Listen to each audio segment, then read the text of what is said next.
আমরা এই দেশের মাটিতে জন্মগ্রহণ করেছি, আমরা এই দেশের সন্তান, আমরা এই দেশেই থাকব।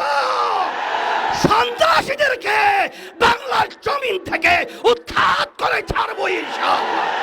কোন হৃদয়বান মানুষ যার একটু বিবেক রয়েছে সে তার গুলি নিয়ে তার সন্তানের বুকে গুলি করতে পারবে? তাহলে এই নরপিশাচ, তুই আমার সন্তানদের বুকে কেন গুলি করলি?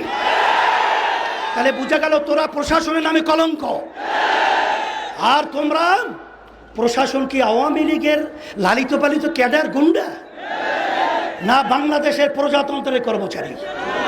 বাংলাদেশের ইতিহাস আজ পর্যন্ত ইউনিভার্সিটি সহ শিক্ষাঙ্গন কোন ক্যাম্প আছে, আজ পর্যন্ত কোন সংবিধান আইন নেই সেখানে পুলিশ প্রশাসন তারা নির্বিচারে ছাত্রদেরকে ছাত্রীদেরকে মারবে।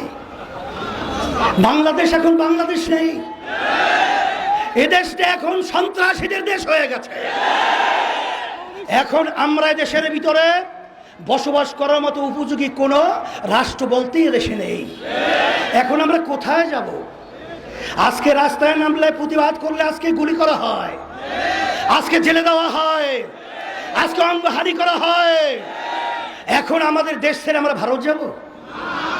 আমরা কি ইউরোপ এবং বিভিন্ন অন্যান্য দেশে আমরা নাগরিক হব?